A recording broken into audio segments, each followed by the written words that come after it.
La relativité restreinte explique pourquoi on ne détecte pas le mouvement de la Terre par rapport au support des ondes électromagnétiques. Elle rejette ce support et affirme que la vitesse de la lumière est la même dans tous les référentiels quelle que soit leur vitesse relative entre eux.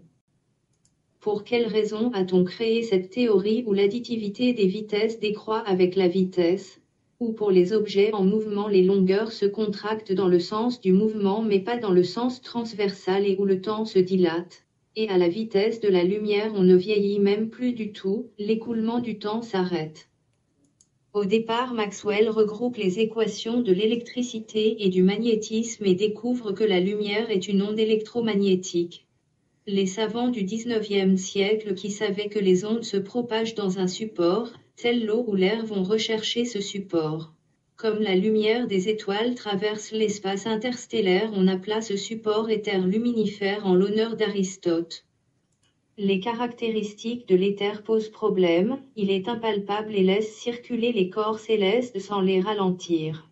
Il doit être d'une dureté extrême pour transmettre à 300 000 km par seconde les ondes électromagnétiques. On l'imagine fixe, remplissant l'univers et on le croit référentiel absolu.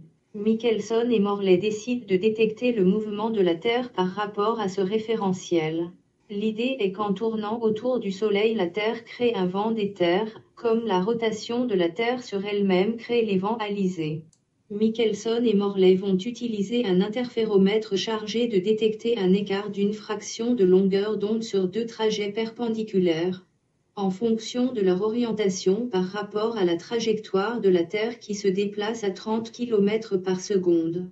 Il faut savoir que la vitesse des ondes n'est pas additive avec l'objet qui les produit mais avec celle du support dans lequel elles se déplacent. Les avions peuvent rattraper et dépasser le son qu'ils produisent. Le vent peut emporter le son au loin. Coup de tonnerre, ils ne détecteront rien. La Terre est immobile par rapport au support des ondes électromagnétiques. Très grosse déception. La relativité restreinte explique l'absence de mouvement de la Terre par rapport à l'éther. Elle le fait de façon radicale en se débarrassant de l'éther, mais Albert Einstein ne va pas en rester là. À la conférence de Leyde en 1920, il va reconnaître l'existence de l'éther tout en lui refusant le caractère de référentiel absolu.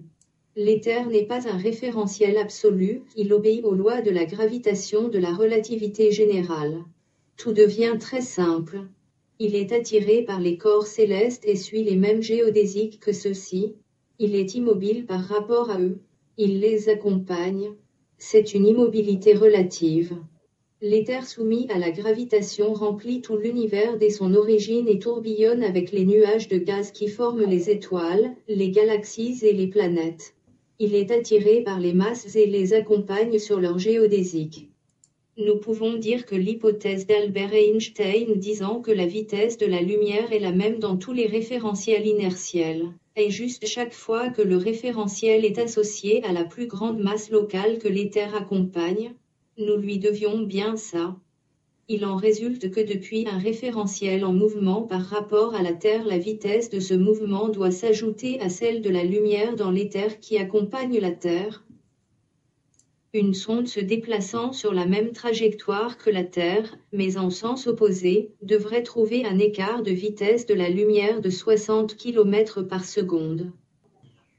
La Station spatiale internationale ISS ne tourne pas dans le plan de l'écliptique, mais fait un angle de 28,15 ° avec celui-ci. Au franchissement de l'équateur, à midi ou minuit au Soleil, la projection de sa vitesse sur l'axe de déplacement de la Terre est d'environ 6 km par seconde. Nous proposons ici une expérience depuis les environs de Kourou. Les GPS de précision et les horloges atomiques permettent de mesurer la vitesse d'une onde électromagnétique avec une grande précision. Une analyse fine des données fournies par les GPS devrait également mettre en évidence des décalages variables selon leur position. Que devienne la contraction des longueurs et du temps? Ces phénomènes sont réciproques, c'est dans le référentiel vu en mouvement que les choses se déforment, et pour un observateur du référentiel en mouvement c'est l'autre référentiel qui est déformé. Il faut d'abord vérifier si l'éther accompagne bien la Terre. Si c'est le cas, il y aura de nouvelles transformées à trouver. Il reste à espérer que quelqu'un de suffisamment ouvert d'esprit ait le pouvoir de faire l'expérience.